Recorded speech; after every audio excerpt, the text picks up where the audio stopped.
ಸಾಕಷ್ಟು ನೆಗೆಟಿವ್ ಇಟ್ಟುಕೊಂಡು big boss Kannada season 10 ಮನೆಗೆ ಹೋಗಿ ಡಬಲ್ ಪಾಸಿಟಿವ್ ಪ್ರತಿಕ್ರಿಯೆ ಪಡೆದುಕೊಂಡ ಬಂದ ಏಕೈಕ ಸ್ಪರ್ಧಿ ಅಂದರೆ ಅದು ಡ್ರೋನ್ ಪ್ರತಾಪ್. ಡ್ರೋನ್ ಪ್ರತಾಪ್ ಅವರು ಬಿಗ್ ಬಾಸ್ ಮನೆಯಲ್ಲಿ ಸಾಕಷ್ಟು ಬಾರಿ ನಾನು ತಪ್ಪು ಮಾಡಿದ್ದೇನೆ, ಒಂದಷ್ಟು ಸುಳ್ಳು ಹೇಳಿದ್ದೇನೆ ಎಂದು ಹೇಳಿದರು.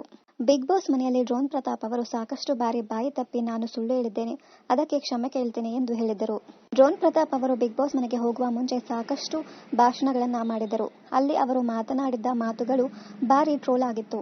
ಡ್ರೋನ್ ಪ್ರತಾಪ್ ಅವರು ಬರೀ ಕಾಗೆ ಅರಸ್ತಾನೆ ಅಂತೆಲ್ಲ ಮಾತು ಕೇಳಿ ಬಂದಿತ್ತು. ಹಾಗಾದ್ರೆ ಅವರು ಯಾವ ವಿಷಯದಲ್ಲಿ ಸುಳ್ಳು ಹೇಳಿದ್ರು? ಒಂದು ಹುಡುಗಿಯನ್ನ ಬದುಕಿಸಲು ಮೆಡಿಸನ್ ಬೇಕಿತ್ತು. ರಸ್ತೆಯ ಮೂಲಕ ಹೋದರೆ 10 ಗಂಟೆಗಳ ಕಾಲ ಜರ್ನಿ ಮಾಡಬೇಕಿತ್ತು. ಡ್ರೋನ್ ಮೂಲಕ 9 ನಿಮಿಷದಲ್ಲಿ ಮೆಡಿಸನ್ ಕಳಿಸಿದ್ದೇವೆ ಎಂದು ಡ್ರೋನ್ ಪ್ರತಾಪ್ ಹೇಳಿದರು. ಇದು ಸುಳ್ಳಂತೆ. 2 ವರ್ಷದಲ್ಲಿ 87 ದೇಶಗಳು, 300ಕ್ಕೂ ಅಧಿಕ ಯೂನಿವರ್ಸಿಟಿಗಳಿಗೆ ಭೇಟಿ ನೀಡಿದ್ದೇನೆ ಎಂದು ಡ್ರೋನ್ ಪ್ರತಾಪ್ ಹೇಳಿದರು. ಇದು ಸುಳ್ಳು ಎಂದು ಪ್ರತಾಪ್ ಒಪ್ಪಿಕೊಂಡಿದ್ದಾರೆ.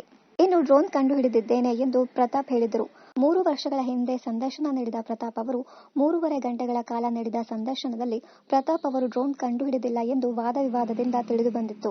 2 ವರ್ಷದಲ್ಲಿ 70,000 ರಿಸರ್ಚ್ ಪೇಪರ್ ಓದಿದ್ದೇನೆ, 3 ದೇಶಗಳಿಂದ ಗೋಲ್ಡ್ ಮೆಡಲ್ ಸಿಕ್ಕಿದೆ, 4 ದೇಶಗಳಲ್ಲಿ ವಿಜ್ಞಾನಿ ಎಂದು ಕರೆಸುವ ಪ್ರಶಸ್ತಿ ಸಿಕ್ಕಿದೆ, ಫ್ರಾನ್ಸ್ ಸರ್ಕಾರ 2 ಕಾರ್ ಕೊಟ್ಟಿದೆ, ಗನ್ಮ್ಯಾನ್ ಕೊಟ್ಟಿದ್ದಾರೆ, ಮನೆ ಕೊಟ್ಟಿದೆ ಎಂದು ಹೇಳಿದರು. ಇದು ಸತ್ಯವೋ ಸುಳ್ಳೋ ಎಂದು ಪ್ರತಾಪ್ ಹೇಳಿಲ್ಲ. ಈ ಹಿಂದೆ ಡ್ರೋನ್ ಪ್ರತಾಪ್ ಅವರಿಗೆ ನೆಗೆಟಿವ್ ಆಗಿ ಕಮೆಂಟ್ ಮಾಡುತ್ತಿದ್ದವರು ಇಂದು ಪಾಸಿಟಿವ್ ಆಗಿ ಮಾತನಾಡುತ್ತಿದ್ದಾರಂತೆ. ಮುಂದಿನ ದಿನಗಳಲ್ಲಿ ಕೆಲಸ ಮಾಡಿ ತೋರಿಸಿ ಅಂತ ಕೂಡ ಪ್ರತಾಪ್ಗೆ ಹೇಳಿದ್ದಾರಂತೆ. ಇನ್ನಷ್ಟು ಕನ್ನಡ ಧಾರಾವಾಹಿ, ಸಿನಿಮಾ ಹಾಗೂ ಇನ್ನಿತರ ನ್ಯೂಸ್ ಅಪ್ಡೇಟ್ಸ್ಗಾಗಿ ಚಾನಲ್ ಅನ್ನ ಸಬ್ಸ್ಕ್ರೈಬ್ ಮಾಡಿ. Thank you.